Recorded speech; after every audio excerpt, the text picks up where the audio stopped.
Assalamualaikum warahmatullahi wabarakatuh. Selamat menunaikan ibadah puasa. Semoga Allah memberikan kita kasih sayang, ampunan, dan terbebas dari api neraka, mendapat ridho Allah Subhanahu wa Ta'ala. Amin Allahumma amin.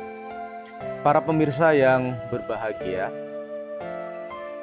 ulama adalah panutan kita. Dengan para ulama kita belajar Islam. Dengan para ulama kita belajar bagaimana mengamalkan ajaran Islam yang sesuai dengan nilai-nilai Al-Quran dan sunnah Rasulullah Muhammad SAW.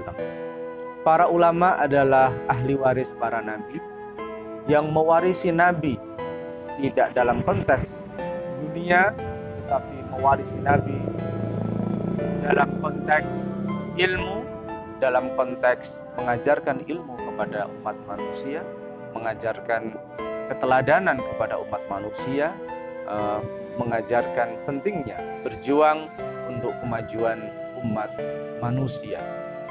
Karena itu Nabi kita Muhammad SAW bersabda, "Ittabi'ul ulama fa innahum surujud dunya wa masabihul akhirah." Ikutilah para ulama karena sesungguhnya mereka, para ulama itu adalah pelita dunia dan lampu akhirat. Jadi kunci kebahagiaan kita dalam konteks dunia dan akhirat tidak ada lain adalah ikutilah ulama. Belajarlah kepada para ulama. Seraplah ilmu para ulama. Dan kembangkan perjuangan para ulama, karena para ulama itulah penerus perjuangan Nabi besar Muhammad SAW.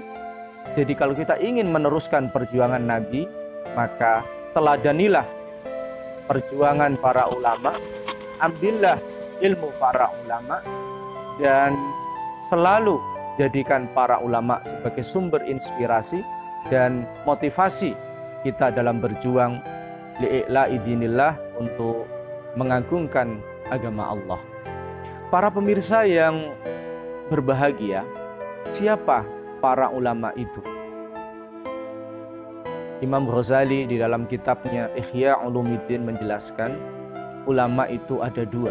Pertama, ulama akhirat, ulama yang mendalam ilmunya, ulama yang mengamalkan ilmunya, dan ulama yang hanya menjadikan ilmunya sebagai wasilah, sebagai media untuk berjuang di jalan Allah dan menggapai ridha Allah Subhanahu wa Ta'ala. Namun di sana ada ulama usu, ada ulama yang jelek. Siapa itu ulama usu? Ulama usu adalah ulama yang kaya akan ilmu dan wawasan, ulama yang mendalam ilmunya, akan tetapi ilmu yang dia kuasai, ilmu yang difahami justru digunakan untuk media menggapai tujuan-tujuan duniawi, sebagai media untuk menggapai kedudukan-kedudukan duniawi jauh dari ridho Allah Subhanahu wa Ta'ala. Maka benar sabda Nabi kita Muhammad SAW, "Man izdada ilman wa lam yazdad hudan, lam yazdad minallahi illa bu'dan."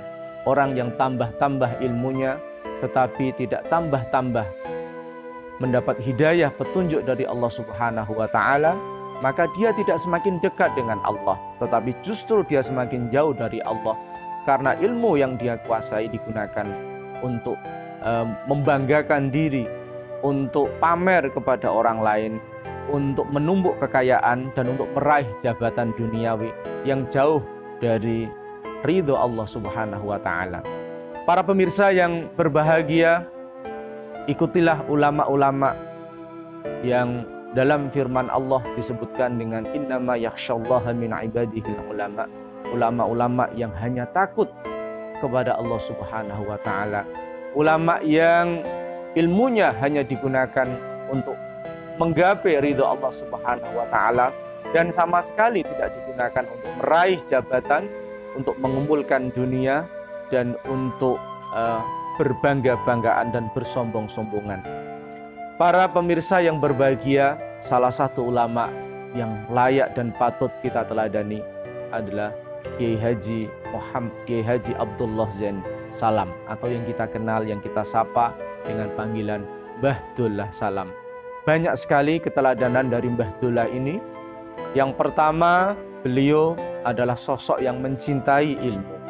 Mbah Dullah adalah seorang ulama yang menggabungkan dalam dirinya kemampuan menghafal dan memahami serta mengamalkan kandungan Al-Quran. Yang kedua, di dalam diri Mbah Dullah ada kemampuan membaca at-turas al-islami atau warisan kitab-kitab para ulama, baik itu tafsir, hadis, fikih, apalagi tasawuf. Dalam diri Mbah Dullah banyak sekali ilmu-ilmu tasawuf. Yang kedua, Mbah Dullah adalah teladan yang luar biasa dalam konteks sholat berjamaah. Mbah Dullah begitu istiqomah menjalankan sholat jamaah. Bagaimana Mbah Dullah dalam keadaan apapun selalu mementingkan dan memprioritaskan sholat jamaah sebagai media untuk mendekatkan diri kepada Allah, sebagai media untuk mendidik para santri dan masyarakat, dan sebagai media untuk mengokohkan kebersamaan dan persatuan. Yang ketiga, kita bisa meneladani Mbah Dullah Salam dalam aspek kedermawanannya. Beliau adalah sosok yang sangat dermawan. Beliau memberikan apa yang beliau cintai kepada orang lain. Beliau adalah contoh yang luar biasa dalam mengamalkan firman Allah, "Lan tanalul birra hatta tunfiqu mimma tuhibbun." Engkau tidak akan memperoleh kebaikan yang sejati sampai engkau mampu untuk menginfakkan harta yang kau sinangi, yang kau cintai. Para pemirsa yang berbahagia, semoga kita diberikan pertolongan dan hidayah oleh Allah Subhanahu wa Ta'ala, bisa belajar dari para ulama yang benar-benar takut kepada Allah Subhanahu wa Ta'ala, sehingga jiwa kita tercerahkan, hati kita semakin dekat kepada Allah Subhanahu wa Ta'ala. Insya Allah dengan meneladani para ulama, hidup kita akan bahagia dunia dan akhirat. Wallahul muwaffiq ila aqwamit thoriq. Assalamualaikum warahmatullahi wabarakatuh.